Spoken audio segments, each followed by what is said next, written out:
दोस्तों, आज हम आप सभी को नागेश्वर ज्योतिर्लिंग की कथा सुनाएंगे। दोस्तों, भगवान शिव के 12 ज्योतिर्लिंगों में से 10वें स्थान पर पूजे जाने वाले भगवान नागेश्वर के ज्योतिर्लिंग मंदिर की महिमा के अनुसार शिव पुराण में जो कथा प्रचलित है उसके अनुसार बताया गया है कि आखिर क्यों और कैसे यहाँ पर भगवान नागेश्वर के ज्योतिर्लिंग मंदिर की स्थापना हुई, क्यों इस ज्योतिर्लिंग का नाम नागेश्वर पड़ा और इसके इस नाम के पीछे का रहस्य क्या है। तो शिव पुराण के अनुसार एक बार की बात है, दारुका नाम की एक राक्षसनी अपने राक्षस पति दारुक के साथ जंगल में रहती थी। माँ पार्वती ने दारुका को वरदान दिया था कि तुम इस वन संपदा को अपने साथ कहीं भी ले जा सकती हो, जिसका लाभ उठाते हुए उसने व उसके पति ने पूरे वन में उथल पुथल मचा रखी थी, जिसके कारण इस क्षेत्र के और आसपास के सभी लोग उसके अत्याचारों से परेशान हो गए थे। इसलिए वे सभी महर्षि औरव के पास गए और दारुका और दारुक के अत्याचारों को कैसे उनका पीछा छूटे इसका समाधान पूछा। तब महर्षि ने उन लोगों की रक्षा के लिए दारुका और दारुक को श्राप दे दिया कि अगर अब ये राक्षस पृथ्वी लोक पर हिंसा करेंगे या फिर यज्ञ में बाधा डालेंगे तो उसी समय नष्ट हो जाएंगे। महर्षि के द्वारा दारुका और दारुक को दिए गए श्राप की खबर जब देवताओं को लगी तो उन्होंने तुरंत ही उन राक्षसों पर आक्रमण कर दिया।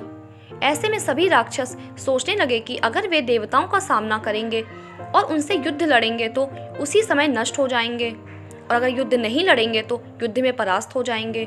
तब राक्षसनी दारुका के मन में विचार आया कि क्यों न माता पार्वती के वरदान का लाभ उठाया जाए और इस वन संपदा को अपने साथ ले जाकर समुद्र के बीच में रहा जाए। ऐसे में महर्षि के श्राप से भी बच सकते हैं और कोई हरा भी नहीं पाएगा।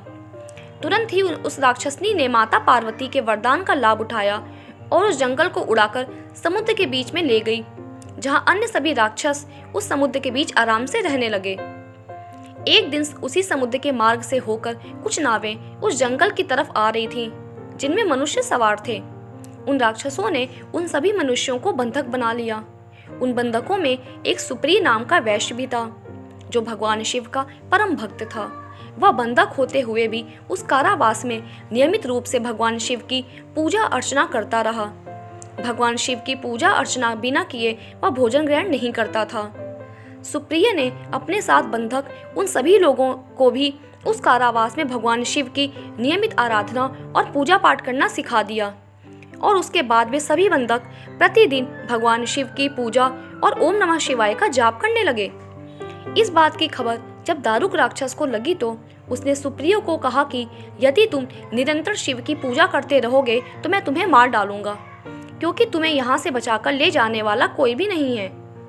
भगवान शिव ने अपने उन सभी भक्तों को वहां से मुक्त करवा दिया और उन्हें यह वरदान दिया कि आज से राक्षसों का यहाँ कोई स्थान नहीं है।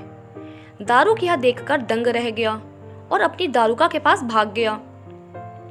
भगवान का यह वचन सुनकर राक्षसी दारुका भयभीत हो गई और एक बार फिर माता पार्वती की शरण में गई। दारुका ने माता पार्वती से विनती करते हुए कहा कि माता, मेरे वंश की रक्षा कीजिए। तब माता पार्वती ने उसे आश्वासन दिया और भगवान भोलेनाथ से कहा कि इन राक्षसों को भी यहाँ आश्रय दे दीजिए, क्योंकि मैंने ही इस दारुका राक्षसनी को वरदान दिया था। तब भगवान शिव ने कहा कि ठीक है, ऐसा ही होगा।